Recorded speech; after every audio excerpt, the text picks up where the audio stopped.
So today we will talk about transformation of signals. My basic and main focus will be to solve for multiple transformation, but for the completion of the course I will go for the single transformation also. But those of you who already has a basic and a good basic on single transformation can immediately go to the next video. Okay, so what does transformation means? Suppose I define a function x of t as t square plus t cube plus 4. Then x of t plus 3 by definition is always t plus 3 whole square plus t plus 3 cube plus 4. X of 2t is 2t square plus 2t whole to the power cube plus 4, and x of minus t is minus t square plus minus t to the power cube plus 4. That means transformation means you hold the pattern of the function. You hold the pattern of the function, you also hold the independent variable, but you add to the independent variable everywhere in the pattern an offset, or you scale it somehow. Like in this case it is scaled by 2, here it is scaled by -1, here it is offset by +3. So that is the meaning of the transformation. In the in real function, in a place of every t, you replace t by t plus 3 or by 2t or by minus t, and then you come to the x of t plus 3 or x of 2t or x of minus t. So this will be basic of transformation. This is what transformation means. So many people think that if we transform we get the same function. No, if we transform we get a totally different function, as you can see in this picture. So now there are really three kinds of transformation that we can do. One is shifting, second is reflection, and third is scaling. We'll go over all of them right now, and I hope you'll get it clear.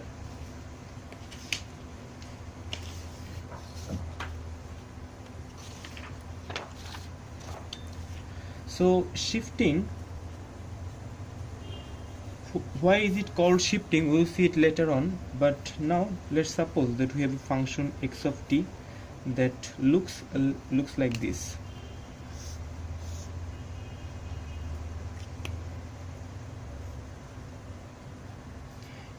This is the time axis and this is the x-axis, and this is from 0 to 1, and I want to know how x of t plus 1 would look like, and I also want to know how of x of t minus 1 would look like. There are many ways you can really explain this, but I will try for the simplest way. First you plot the coordinates. Here is t, here is x, here is 1 and -1, and you plot the coordinates in this case also. Here is 1, here is -1, 2, -2, 2, -2. Okay, so see at the origin, here it is x of t plus 1, because that's what we want to plot, right? So here at the origin, if you put t equals to 0, at the origin you get the value of x of 0 plus 1 equals to x of 1, right? That's what your function is, and you see in here, and you see that x of 1 is 1, so you get a value of 1 for value in the origin. And then for the value of -1, when t is -1, you get x of -1 plus 1. Just put the t in here in the parenthesis, so you get x of 0, and you see it again in x of 0, it is like so. Now when t equals to -2, you get x of -2 plus 1, that means x of -1, and that is 0, so it is 0 all the way in here. And when t equals to 1, it is x of 1 plus 1, x of 2, and x of 2 is 0, so it is 0 for all the values on right hand side too. What you can see that x of t plus 1 is shifted in the left by a value of 1, by a coordinate value 1. It has just shifted by coordinate value 1, and in this case Suppose in this case, at the origin you get x of 0 minus 1, that means x of minus 1, and you come in here, x of minus 1 is 0. At the value when x equals to t equals to 1, you get x of 1 minus 1, that means x of 0. And you see here x of 0 is actually 1 from the real xt function. And when t equals to 2, it is x of 2 minus 1 equals to x of 1. So, and you see in the here x of 1 is again down.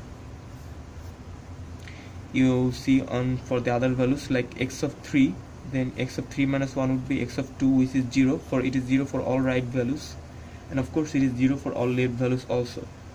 What you see in here, x of t minus 1 means the whole curve, it looks same still, but it is just shifted on the right by a coordinate value of 1. So we can come into important conclusion on here. The important conclusion is what we have did actually in this process. We have replaced t by t plus 1. So anytime in a function, if you replace t by t plus 1, then the whole curve goes on left. If we add for more clarity or more common terms, then if you replace t by t plus t naught, then the whole curve will go to left by coordinate value of t naught. And if you replace t by t minus t naught, the whole curve will go to right by t naught, provided of course that t naught is positive always. So this is the basic thing about shifting, and this is what we'll need when we solve for multiple transformation. This is our first operation, or take this as an ending conclusion. Now comes reflection.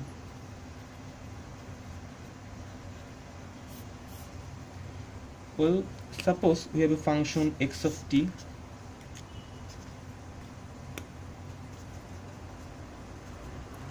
like so, and we want to know what of x of minus t would look like. So we want to plot x of minus t versus t. Now let me give the coordinate value. Here it is 0, here it is 1, and here it is 0, 1, minus 1. Well, you can apply the same earlier way to find out the graph. That is, at the origin you get x of minus 0, so the value would be still same at the origin. Reflection doesn't change your value in the origin, and then when it is 1, it will be x of minus 1, and it is 0. It will be 0 for all right values. And when it is minus 1, then when t equals to minus 1, then you get minus 1. That means value of x of 1, which you can see is 1, and it is shifted down, and it will be 0 for all left values. So what you can see, all the values which was in the right side has superimposed on the left side, and all the values which was on the left side has superimposed on the right side. You can really think of it in another way, that the t-axis has really rotated fully from left to right, as we are plotting from t to minus t, and all the graph that was on the right side has went to the left side, and the left side part has went to the right side. That is what really reflection is. So what will be our conclusion in here? Whenever in a function we replace t by minus t, because this is what means, this is what x of minus t is, this is what we see on the definition of transformation. Whenever we replace t by minus t, all the right side thing go to the left side, and all the left side thing go to the right side. Okay, this will be our second phenomenon, second operation that we can do. Okay, now comes the third one, scaling, another easy one. Suppose right now that you have a function like this, a symmetric function which goes from minus 1 to plus 1 and in the value of 1, and this is what we have defined to be x of t. Now we want to plot x of 2t. right?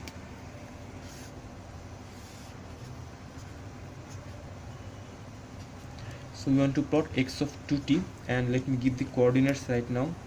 Here it is 1 still, here it will be half, here it will be minus half, here it will be minus 1. Now what is going to happen? You can apply again by putting the value.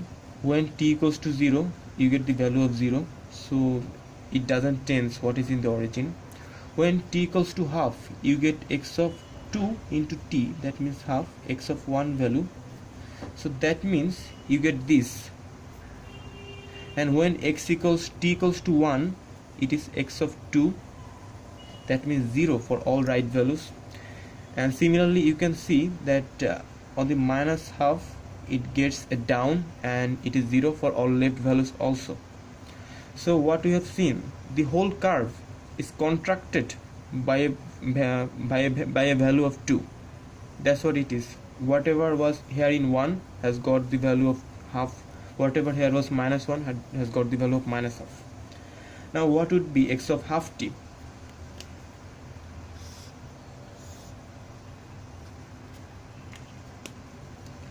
So plus 1, here it is plus 2, plus 3, here is my t-axis, here is my x of half t which we want to plot, here is minus 1, minus 2, minus 3. Okay, we can again apply for the value. Origin is unchanged as it is. When t equals to 1, we get x of half, that means 1 is still. When when t equals to 2, we get half into 2, so that means value of x of 1, so that means this you get a step down. And when it is 3, you get x of half into 3, that means x of 1.5, which is 0, so it will be 0 for all right values. And again same thing you can apply here. When it is minus 1, you get the value of x of minus half, which by definition will be 1 still. And when it is minus 2, you get value of minus 1, which will be this step down. And when it will be minus 3, you get x of minus 3 by 2, which is 0, so it will be 0 for all left values. So what you see in here, you see that as we have tried to plot x of half t versus t, whole the graph is just expanded by a value, by a factor of 2.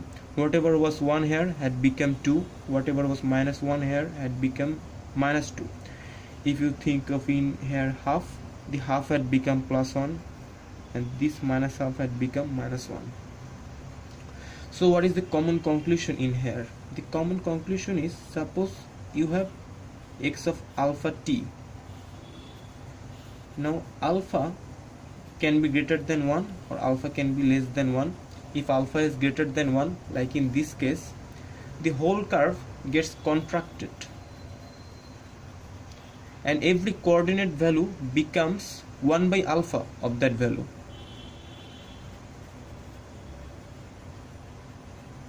Coordinate values are scaled by 1 by half, as you can see here.